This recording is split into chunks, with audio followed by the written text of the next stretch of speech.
हम आपको बताना चाहेंगे आज कार्यक्रम में पार्टिसिपेट करने के लिए हमारे साथ स्टूडियो में मेहमान मौजूद हैं। हमारे साथ राकेश नांगे साहब मौजूद हैं जो कि मैनेजिंग पार्टनर है नांगे एंड कंपनी के। आपका स्वागत है कार्यक्रम में। स्वागत है आपका राकेश जी। Thank you. नमस्कार। नमस्कार जी।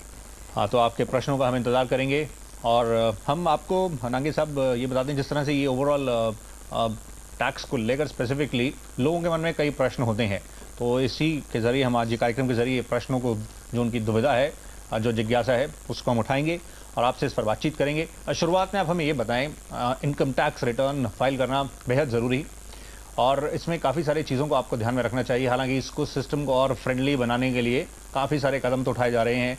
रिटर्न भी जिस तरह से अगर हम देखें, ऑप्शन तमाम ऑनलाइन में भी हैं, ऑफलाइन भी आप कर सकते हैं। रिटर्न पेपरलेस है, पर फिर भी डॉक्यूमेंट्स को आप प्रॉपर्ली उसमें इन्फॉर्मेशन दें, उनको संभाल के रखें। आप कुछ टिप्स बताइए, रिटर्न फाइल करते समय किन बातों को जहन में रखें, ख्याल रखें?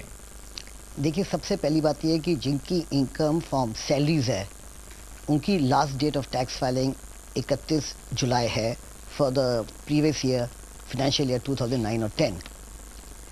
एक तो मैं ये है कि अंडर द लॉ ये पोजीशन है, अगर आपकी सैलरी टैक्सेबल लिमिट में आती है तो आपके लिए टैक्स फाइलिंग मैंडेटरी है। आपको टैक्स रिटर्न भरनी मैंडेटरी है अंडर द लॉ।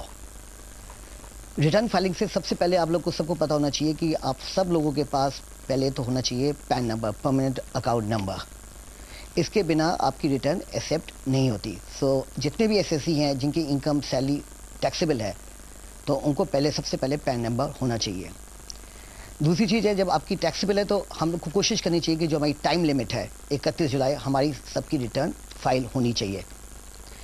और ये गवर्नमेंट डे बाय डे आप देखेंगे एक फैसिलिटेट कर रही है सैलरी रिटर्न्स जिनकी है, सैलरी इनकम है, कि वो एक सिंप्लीफाइड फॉर्म में रिटर्न को भरें। उनके लिए कंप्लायंसेस कम से कम हो, पेपरलेस जितनी हो सकती उतनी पेपरलेस करें। तो आप देखेंगे जो न्यू सिस्टम है, जो न्यू फॉर्म है, पहले तो उन्होंने उसको बहुत छोटा सा 1 या 2 पेज का फॉर्म बना दिया है, सरल फॉर्म बना दिया है जी। सेकेंड, आप देखिएगा कि अब ये पेपरलेस हो गई है। आपको कोई डॉक्यूमेंट जी, जैसे आपने कहा राकेश साहब, हम लौट कर आएंगे, पेपरलेस है, सरल फॉर्म है, लेकिन फिर भी एक इंडिविजुअल इसको लेकर जो उसका कंफर्ट लेवल है शायद इतना नहीं रहता है।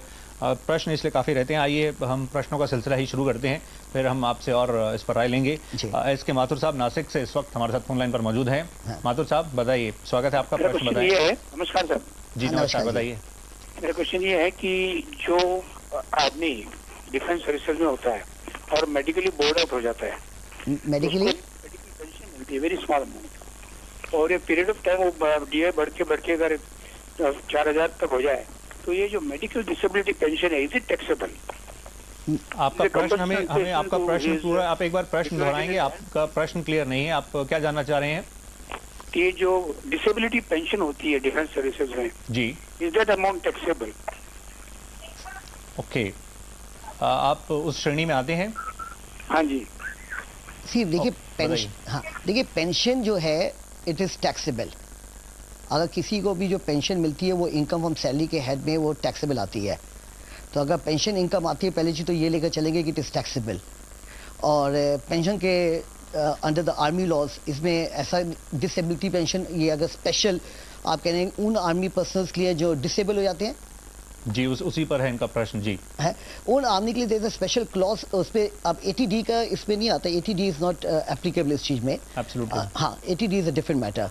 लेकिन अगर डिसेबिलिटी पेंशन है, अगर उसकी limit under the law provide की हुई है कि डिफरेंट कि उस पर क्या क्या स्लैब है, उसकी कितनी एग्जाम्पशन मिलेगी, तो उसी लिमिट तक ही आपको एग्जाम्पशन मिलेगी, उससे ज़्यादा नहीं मिल सकती। बिकॉज दिस इज जो एज पर लॉ प्रोवाइड की उतनी ही मिलेगी।